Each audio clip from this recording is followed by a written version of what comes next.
Hello, what up guys? How you doing? It is Lasty here. Welcome to a new episode of the FIFA 19 Ultimate Team Road to Glory. This is episode number 192, which would be a pretty good foot draft if you got a 192, wouldn't it? So hopefully today's going to be a pretty good episode.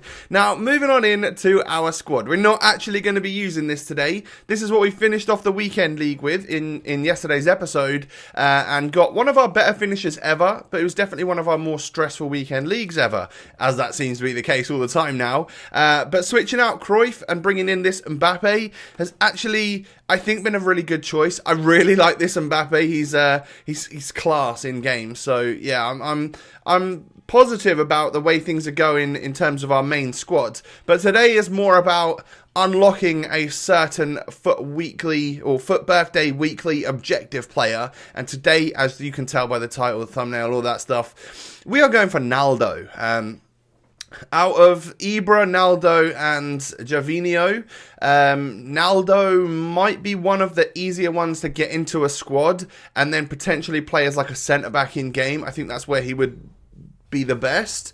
So I don't think you should be playing him in midfield. But we'll get to that a little bit later on. Right now, we are opening up what was one of the daily SBCs, which have been poor, actually. I don't like that the overall reward packs have been pretty meh for the foot 9, 10, 11. They should really be giving us some better packs than that, even if it does cost a little bit more, in my opinion. And then, well, these 80-plus player pick upgrades came out. So I thought, you know what? I don't have many players in my club, but I will put a couple together and just test how they are. So in the end, I just got, I think it was 3 together. And I was said to myself, if I can make profit, so get an 85, 85, 85 or something, or like a special card, then we'll be all good.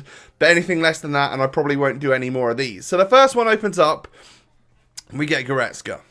Not brilliant. It's only an 83, but it could have been worse. So we'll take Goretzka and see what pops up in the second one.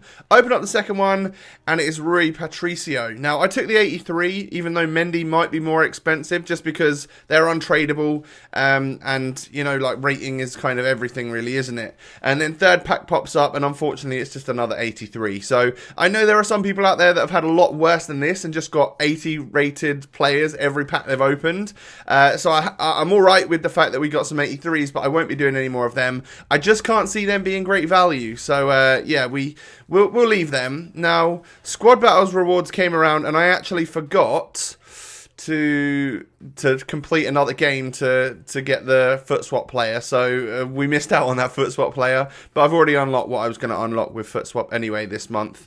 So say hello to the Ligue squad. This is the team that I put together, featuring some players that I had in my club, some players that I wanted to bring in because they look good, and then there will be 3 substitutes on the bench. So this is how the squad's going to line up in the 4-2-3-1. Obviously, that's one thing I feel like you make sure you get your formation and instructions on your team, because a lot of people will just go into this squad with a 4-4-2 Ligue 1 squad and won't change anything, and you can get the advantage on them for that. So this is how I envisaged that I would play the team in game. It turns out that I actually feel like I was wasting Ibra at CDM. So after a couple of games of playing this, I actually took out Kazri and left the CDM in and put Ibra in central cam, just because then I had a lot more firepower up top. Because although this Latan is not amazing at dribbling and doesn't have great pace, he's still like really good at shooting and stuff. So you're obviously all right. But the very first game, I scored with Kazri, and it was a banger, and he quit at 1-0. So I was like, all right, sweet. Yeah, you're obviously going to get that on Xbox. You get 2 things. I would say that I don't have the experience of playing on PS4, so you could take this with a pinch of salt, but I would imagine it's a little bit more difficult on PS4 because there isn't this stupid NAT type bug glitch, whatever it is. Basically, you can see it right here. I go 1-0 down, and instead of like playing on, my opponent quits out, bugs the connection out, and he'll still get the win, but I won't get a chance to get back in the game. And because there are those things in play on Xbox, a lot of the time people will just quit or even if I go 1-0 up, they might just pause and quit because they're just like, well, he's probably going to do this bug anyway. Whereas I imagine PS4, a lot of the games go the full distance, maybe. Is that the case? Someone let me know down below, because that's the sort of feeling that I've been getting when I talk about this stuff on Twitter. But unfortunately, I get 2 games in a row where my opponents just do this stupid quit bug glitch thing is what I'm trying to say. I hate it. It literally winds me up so much. I know I've said this in multiple videos now, but don't do this. It's so scummy. I don't like it at all. Just, you know, they're likely quit if you go 1-0 up anyway, or 2-0 up. So if you're actually good, then you'll deserve the win and you'll get it quick anyway, right? That is my opinion on this matter. Next game, I mean, he's got a full MLS squad, so obviously he was going for the Zlatan Ibrahimovic, and he had regular Ibrahimovic in his team actually, but it's my substitute Ibra that puts me 1-0 up, and you know, we can go from there. Ibra then gets through again, couple of La Croquetas, low driven shot again, and it goes in 2-0, and I think this guy played on for a little bit, but he didn't. Yeah, like he kicks it out of play a few moments later and he's just like, actually, no, I don't want to play anymore. 2-0 is enough. Let's not waste each other's time. Let's go into a new game. And I'm fine with that. But at least I gave him the chance to get back in the game is what I'm trying to say. Next one, another MLS squad. I would say that the way that I'm doing it, which is get Ibra first, then Naldo second, then Gervinho third, I would say that that is the way to do it, because I think that's how I rate them in terms of players, and I think that's actually how they're rated in terms of rating, right? So on Friday I came up against quite a lot of MLS squads and a fair few Ligue 1 squads, but the majority of the teams I'm coming up against now seem to be MLS, which is weird to me. I don't know, maybe people played the weekend league, didn't get any of these objectives done over the weekend league, so they're now just starting, and if that's the case, then that kind of makes sense as well. But this was a real tough game, so it goes to like 1-0, 1-0, 2-1, 2-0, 3-2 to me. Limbombe then plays it down the wing into Mbappe, eventually cuts it across to Ibra, and we go 4-2 up. But I think my opponent still wanted to play on at this point, and that's also fine. Like, I'm fully willing to go the distance of the match if my opponent just doesn't do the glitch on me. And if I end up losing the match in the very last minute, yeah, it's a waste of time. Yeah, it's unfortunate, but it happens. But eventually here, this guy did play right into the end, but I beat him 5-2, and I'm fine with that. That takes us the same amount of time as a normal match, so we come away with the win. I'm not in a huge rush to get these cards. I just want to get them fairly. So we go into the next one. It is against what team did this guy have? I think it was MLS again, and then Zlatan actually scores the goal to put me 1-0 up.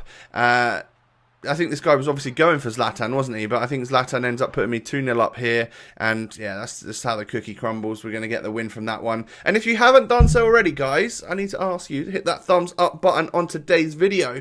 I'd really appreciate it. Your support on this series has been immense. I love you for it. Thank you so much. Hit that thumbs up button. Another MLS squad. This one's a bit more of a difficult one, just because he's got the Martinez, he's got the Schweinsteiger. Those are two players which are high quality and can be the difference in a game like this. Obviously, like most people will bring on the subs anyway, because I feel like that's kind of part of it, is that if you can work around and there are a set of rules, so anything outside those rules or a set of, what are they called, like restrictions, anything outside the restrictions is fair game. So bring on whatever subs you can that fit the bill, like the best players you've got out there to try and help it, because everyone else is going to, and it literally is sort of part of it. So they can make the difference. People have been asking me quite a bit lately, saying these games are super sweaty. What makes it work best? You know, how are you getting these players quickly, Tom? And a lot of it, I think, is based on the substitutions. Like, build a squad featuring some of the more OP players in the leagues. Don't just go for the cheapest option, because the more expensive options are going to hold their value for a few more days anyway. So you're all good. And then you give yourself the best chance, right? If you have the better players, and then bring on the OP subs, because they make the difference anyway. So I've got Mbappe playing up top here with Ibra just behind him, couple of pacey wide cams who were left mid and right mid. It worked a treat for me. This game was a I mean, it was a bit tough. Like, I got kickoff goal there. So it wasn't. It was one of those games where he wasn't going to give up. I go 1-0 up and I go 2-1 up, and I said to myself, I wonder if he's going to be the sort of person to quit out and give me the bug if he finally gets in the lead. And he does get in the lead here. And I thought the connection was going to go, but he stayed in the game, which allowed us to continue onwards. Mbappe then scores that goal right there to level it up 3-3. I think that was a kickoff goal as well. But it's 3-3 after 90 minutes. So this one's heading towards extra time. I would say I've had the slightly upper hand on this game, and to be honest, right at the very, very end of the game, Mbappe gets around his defender and scores the goal. I got some incredibly salty messages from this person after the game, which made me laugh a lot, actually, just because it was the most ridiculous random messages ever. So GG's, bro. He asked me if I had Mbappe because he did nothing all game, but I'm pretty sure he scored multiple goals, especially that one right at the end. Like, you must have noticed him then, right? So yeah, that worked out for me. But fair play, your Supertich managed to deal with my Mbappe quite well throughout the game. So we go 2-0 up in this one, but this guy wasn't quitting. Now, I moved my goalkeeper the way that the ball just went in, which I thought was supposed to prevent that free kick, but I obviously didn't move him far enough. So the guy gets back in the game, and then, well, Mbappe rises from the corner, hits the woodwork, and it comes down, and somebody else taps it into the back of the net. So we go 3-1 up. We restore our 2-goal lead, but I think 3 goals is what this guy wanted before he was going to quit. And as you can see there, finally, 57 minutes in, I get the 3-goal lead, and that's when he was going to say adios and be out of there. So that is it. 7 games won. We lost a couple in there due to glitches, or maybe I can't remember if we lost one like legitimately there, where I rage quit the game or whatever. I don't think we did actually. But 88 rated Naldo. I think he looks good for a centre-back, but not as a CDM. This squad performed nicely for me. Obviously, you could ignore the left centre-mid, the striker, and the left centre-back, because they all came off for substitutes.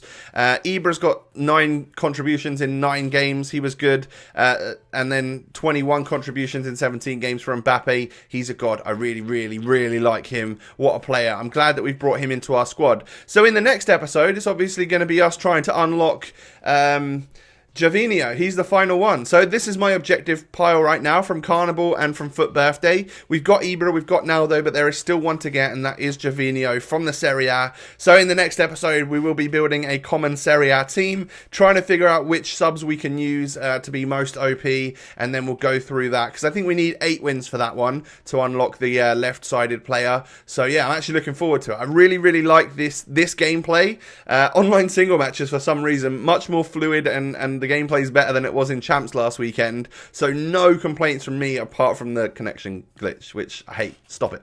Anyway, that's the end of the episode today, guys. Slightly shorter one than normal, and I think tomorrow's is also probably going to be slightly shorter than normal as well, because you don't need to see highlights like shots and stuff from these games. You just need to see the goals, and if we can get them quickly, then it's all good. Do me a favour, hit that thumbs up on today's video. I'd really appreciate that. Don't forget to subscribe to the channel, follow the Twitter, the Instagram, all of that stuff can be found down below. Have a lovely day, most importantly, and I'll catch you next time. Peace.